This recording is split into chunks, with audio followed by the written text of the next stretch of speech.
So we're not talking about what it costs to stay alive. We're talking about what it costs for a normal sized family to live in a way where they're able to pay for their basic needs. Things like are listed on here. Food, pretty basic. Housing, child care if they have children. As I remind people, you know, you're working, you can't leave the kids home alone. It's immoral, it's also illegal, and very dangerous. And so, you know, that's a necessary cost if you're working and have children. And on down the line, transportation, all of these things that people need. You can see what this shows you if you look at it for a few minutes. It shows you what it costs for a particular size family to meet those needs, to pay for those expenses. And then it shows you, and that's kind of equated to what a living wage is. Living wage would be defined as what you gotta earn to meet your basic needs, okay? Completely on your own without government assistance. So when you see these big numbers, like the living wage column here, if you go across, this is for Hamilton County, 2013, study done by a national group. It says, you know, if you're living by yourself, you can get by fairly cheaply, about $8 an hour, or, you know, a little above minimum wage. But if you introduce children, especially very young children, then your costs start escalating pretty significantly. So it goes up from $8 an hour to more in the high teens or into the 20s, depending on how many different costs you have, how many children you have, what age they are, etc. So you can see there the gap between the living wage, what it costs for your family to meet all their needs by themselves, and a poverty wage or the minimum wage. And what you see is a pretty big gap, right? Now, how do you get there from here? Because people do it. Fact is, a lot of people do it. A lot of people work at low-wage jobs. How do they do it? Because they're not getting enough compensation from their employer to meet their basic needs, basic living costs. Now I invite you to jump with me for a moment to the other chart. This is how people do it, unless they engage in criminal activity. Some people do it. Or something akin to it. But kidding aside, these are what I call work supports. These are things that government provides, the federal government or state government or the two in combination, provide to families to help make up that difference. The four big ones, basic ones, are food assistance, what used to be called food stamps, now food assistance, the earned income tax credit, which is federal earned income tax credit in particular, which is pretty significant, although problematic because you get it once a year, and so it's not helping you on a monthly basis. It used to be you had that option, now that option has been eliminated. Medicaid or health care, and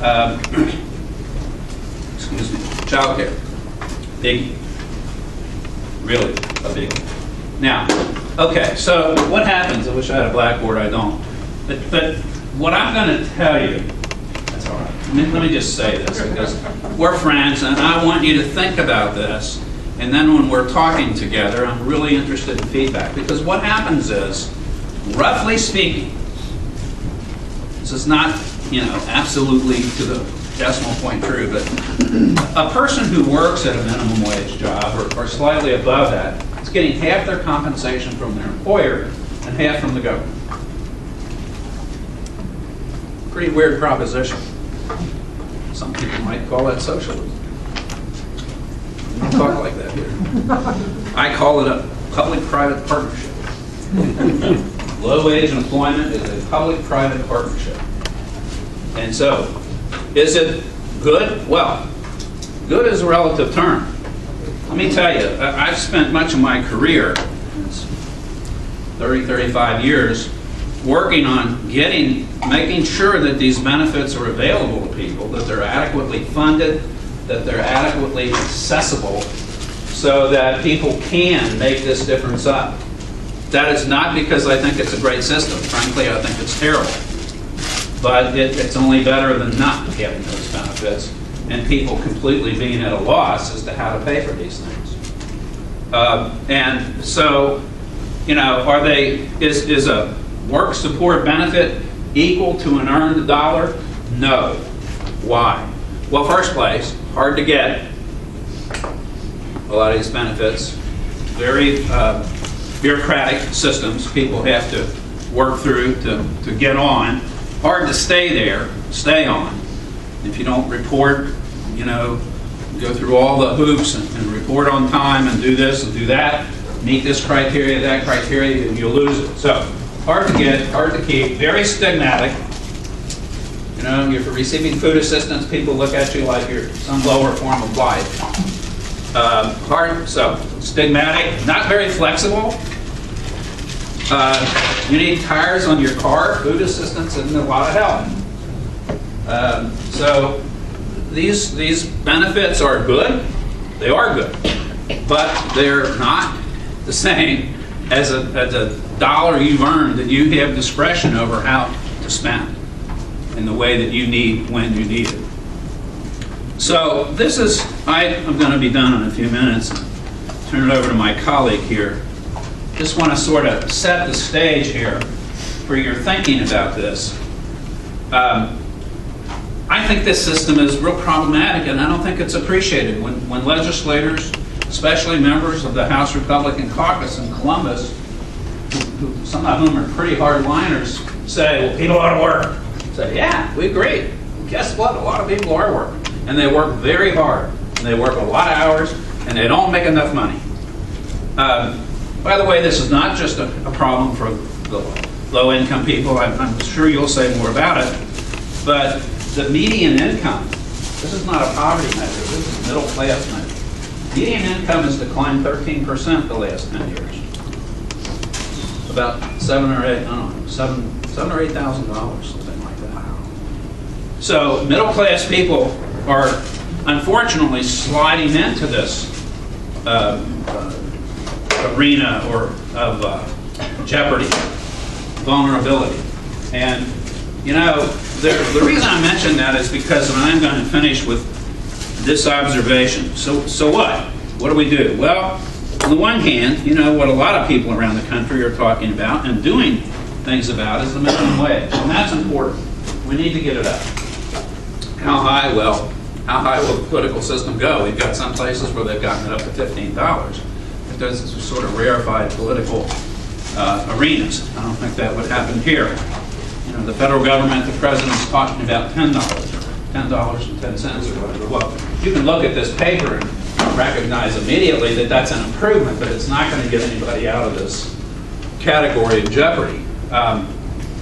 Henry Ford, not exactly a great philanthropist, but years and years and years ago, paid his workers pretty well. People said, why? He said, so they can buy the cars that they build, you know?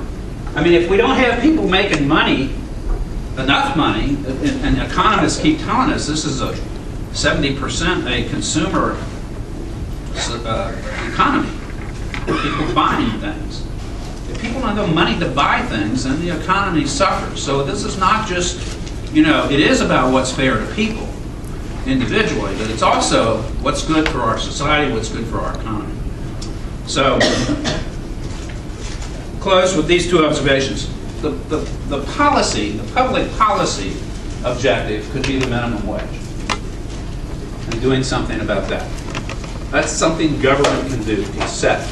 Wages generally, this problem of wage stagnation, as Bill called it, and this problem of declining median income is a little more difficult because it's really, government doesn't set wages generally. I mean, I think it capped them during the war in extraordinary circumstances, but generally speaking, that's not governmental business, that's corporate business. That's the business people figuring out, what am I going to pay people? What am I going to do with this money? I'm going to give it all to the shareholders, give it all to the CEO, split that, or more adequately compensate workers for working hard and for producing. I'm going to stop, flip it, to you, and then we'll have some discussion.